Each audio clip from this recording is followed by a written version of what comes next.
Alright, got a nice one from CVLIFE today. This is their Eagle Feather, they call it. 4-16 by 44 second focal plane scope. It has the dot reticle, which I'll throw up on the screen. So it gives you windage and elevation holds. Okay, there she is. Got a sunshade in here. Illuminated reticle. There's the 2 batteries they provide you there. It only takes 1, so you got an extra battery. Instructions there. And a little wrench to tighten your rings there. And a little guy to take the caps off for the re-zero. And of course a lens wipe. Comes with the lens caps. Comes with the mounts for you there. This is a 30... Is it a 30 mil? Yeah, 30 millimeter tube, 44 millimeter front lens, 36 millimeter rear lens. Under your rear cap here, you do have a diopter. There it goes. So you can set it up to get perfect focus for your eyes. You have side parallax setting here from how low does it go? 20 yards. Up to 400 and infinity. Red or green illuminations. I'll get some of that on camera for you guys. Daytime and low light.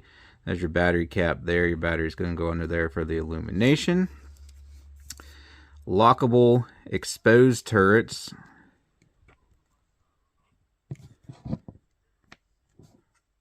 Okay.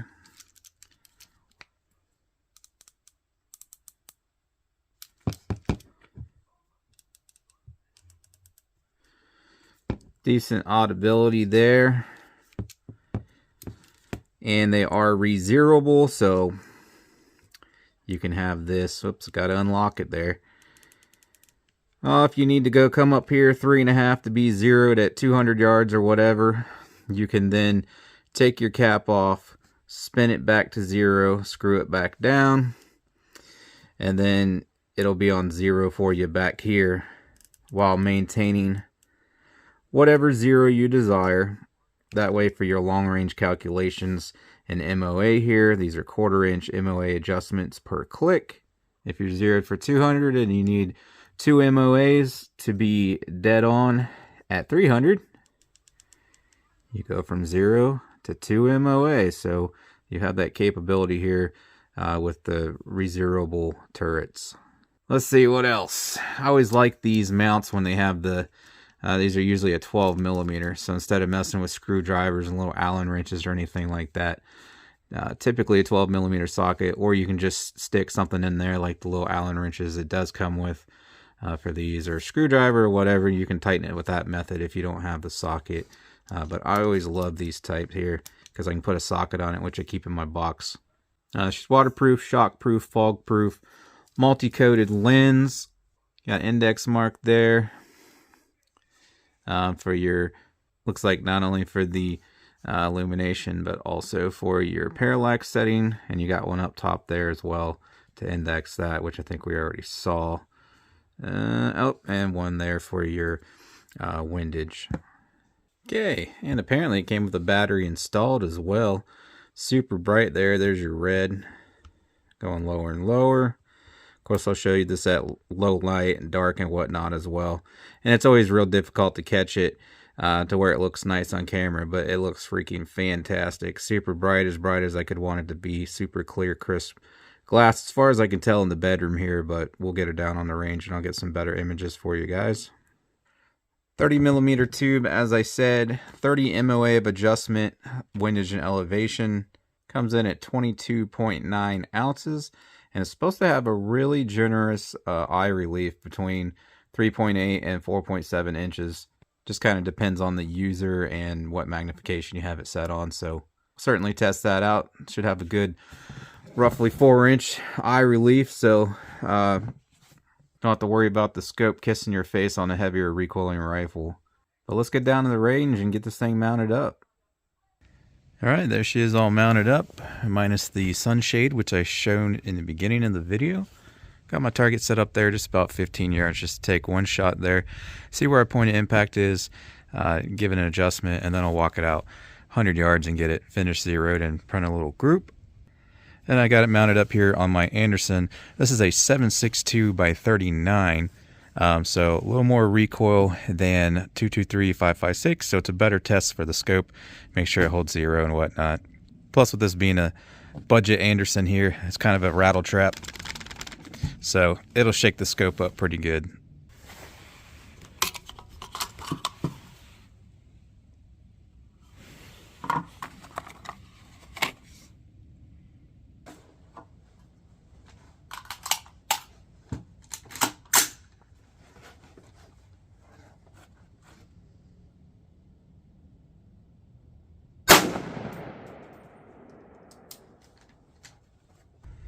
All right, first shot's pretty level, just off to the left there, so I got to give it quite a few clicks to the right to get her lined up. I'll do that off camera here. Then I'm going to walk this down. I guess we'll try 50 first before I go out to 100, just to make sure it's close enough to stay on paper. All right, I gave a bunch of clicks to the right. Let's see how close I am down there at 50 now. All right, as you can see there, a lot closer to center. It is higher now, but that's normal because 15 yards is way too close for a scope. You're always going to be low at super close range, like 15, 25 yards on a rifle if you're zeroed for 50, 100, 200 yards, so that's completely normal. So that's why we have that bullet rise there. So if I want a 50 yard zero, I need to bring it down about 1.5 inches, 2 inches there, and I still need to go just a little more to the right. So ignore those 3 shots on the left. That was me working on it off camera, just fine tuning it to get the zero perfected. And now I shoot a little group on the right dot.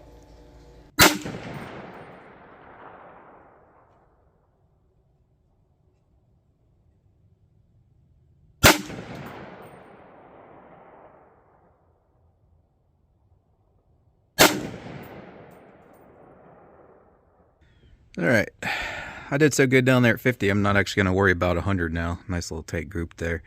Now we're going 200 yards, so we're at the 50 mound there on that target. Next one's 100, then 150, and then 200 right there. Got my white gong there, 16 inch at 200 yards.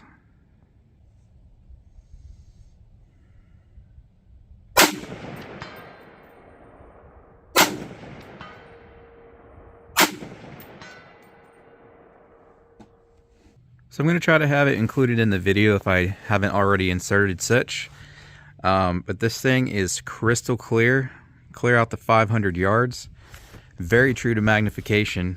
A lot of times when I'm with the little 3-9 scopes, sorry for all the wiggling, like the little 3-9 there that I just took off that I'd been using on here from CVLIFE. It's plenty at 500 yards for that 16 inch gong there. But then when we go out here at 500 yards, it's well, for me, just personal preference, it's bare minimum to have a 3-9. Obviously, all the way on 9 power out there at 500 yards. Let me get this on a tripod so it quits shaking. So anyways, back there on that last mount, when I set my 16 inch plate out there, 3-9, I'm usually wishing I had a little more magnification. This thing has plenty for 500 yards with a 16 inch gong out there. Matter of fact, it's got plenty of magnification even for those smaller targets there. I think those little ones back there are only like 3, maximum 4 inch round plates. Little orange guys on those furthest mounds there. And it brings me plenty close to those. And this is the crazy part. I have my phone, my camera here, on 20x magnification right now to show you this at 500 yards as close as I am. Okay.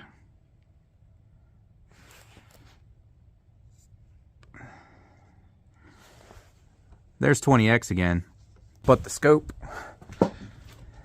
on 16x,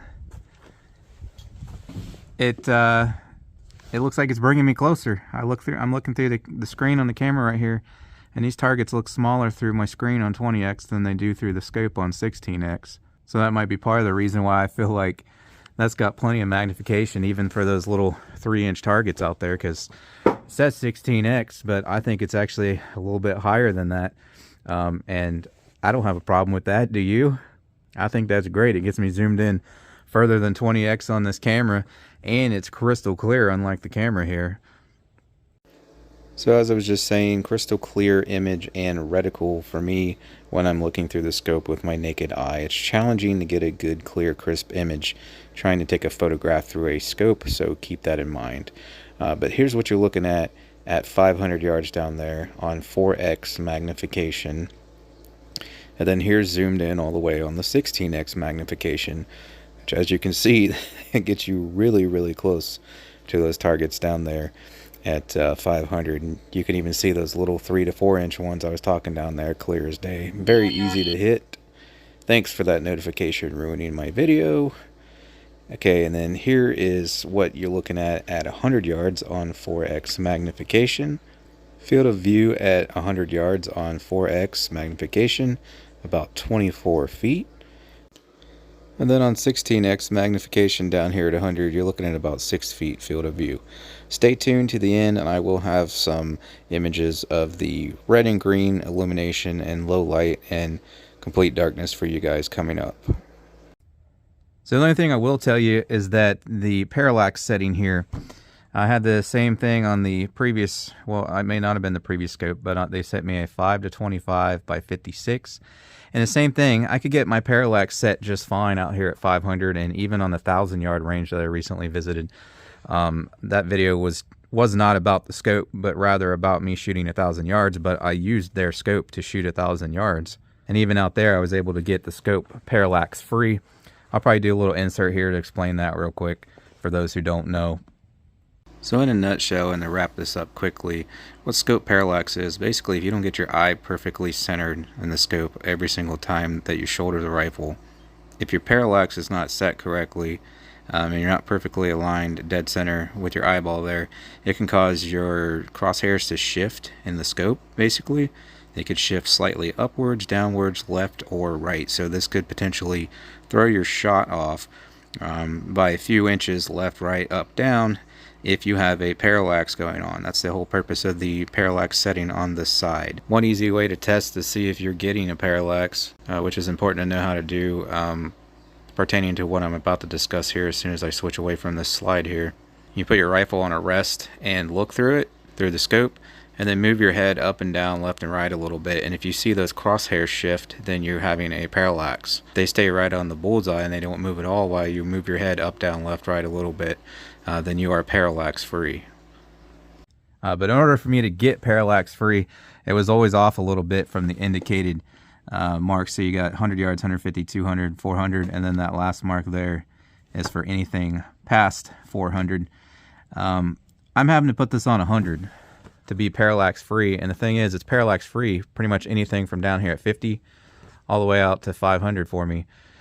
So that was one thing I've noticed with this scope, and also that previous one, the 5 by 25 by 56, is that the parallax settings aren't they're not necessarily true, but if you know what you're doing and what you're looking for, you can get it parallax free, which, like I said, I should have had a little insert to explain it. It's not that difficult once you know what it is. So that's my only minor complaint. The parallax thing does work to get you parallax free. It just doesn't quite coincide correctly with the numbers marked on the side here. And that's something I'm working on with them. I was pleasantly surprised. They asked me if anyone has been making any complaints or suggestions for things they need to improve on with their scopes, just comments I get on these scope videos like this one. And I've got a few comments here or there saying this or that. Over the past year or so that I've been testing their scopes, so I informed them of that, but I also let them know my own personal opinions, which that was really my only gripe there that I've only had with 2 of their scopes, and I've probably tested like 10 or so by now, but with 2 of them I did notice, as I just told you guys, the parallax setting there is not quite accurate. It does work, it does get you parallax free, but the mark's just not going to quite coincide correctly with the actual distance that you're shooting. They thanked me for sharing your guys' comments with them and also my feedback, and they told me they want me to keep letting them know what you guys are saying and anything I come up with like that, anything I notice, because they want to improve their products. And I just want to share that with you guys because I thought that was awesome. You know, they're actually trying to improve these things and make them as best as they can be for the money, which, by the way, This guy comes in currently just over $100, and I think it's worth every bit of that. And sometimes, you know, it just depends. The prices fluctuate a little bit. This is a new model, so it might come down in price some at some point. If not, you know, occasionally they have sales and whatnot and specials. But even at the current asking price, I think it's like $120. I would say it's every bit worth that. And again, everything absolutely flawless on it except for the parallax setting there, which does work, gets you parallax free. It's just not going to coincide correctly with whatever distance you're shooting, so you will have to check for your parallax there to make sure you get it set correctly, which was explained in the little insert I should have had in the video already. So that'll conclude this review. If I didn't already have it in the video, then I will have some low light, dusk, and dark images of the illuminated reticle for you guys. But as I said, I'm very pleased with it, especially for the price. They need to work on that parallax thing a little bit and get it to actually be accurate with the number that you actually set it on for the distance that you're shooting. If you guys want to get yourself any of the products you see me use in the video, besides the scope, link in the description for the scope, like my paper targets, target stand there, steel targets, shooting bag, earmuffs, and way more. Links in the description for all of that. Appreciate you guys stopping by, checking this one out, and I hope to catch you on the next one.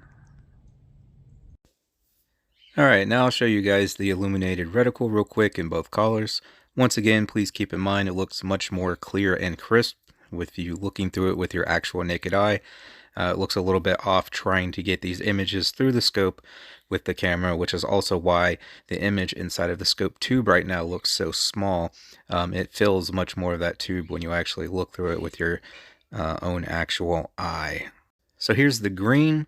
This was during the day, but it was an overcast day, as you can see. That was with the brightness setting all the way up, and you can see it there no problem. In full sun, you could still see it as long as you aimed on something dark, but it was very dim in full sun. But this is overcast here with it all the way up. And then here I just kind of like cropped and zoomed in for you guys. This is more what it actually looks like when you are actually looking through the scope instead of me trying to get that image there for you. But again, it's still 100% clear and crisp to the naked eye, unlike what it looks like right now. It's just because of the camera. And then here's with the red. As you can tell, the green is brighter than the red. Again, this is with the brightness all the way up during the day, but on an overcast day. And then here's that same image cropped and zoomed in just to give you a better idea of what it looks like when you're actually looking through it. Again, much more clear and crisp in person when you're actually looking through it instead of this camera image here. Now here's low light. It was almost dark out when I took this. It was past sunset. This is actually on the lowest setting, and so is the next image with the green. But for some reason, my camera makes it look super bright. It was nowhere near this bright, including that halo ring around the tube there. And you can see with green here, it's a little bit worse because green is brighter. But again, I had it all the way down, but it was nowhere near this bright. When I actually look through it, it's just something with the camera. It's like enhancing it and making it look super, super bright, even though it's not. So especially that halo ring around the inside of the tube there, it's nowhere near that distracting. Again, it's just the camera's making it look stupid bright for some reason.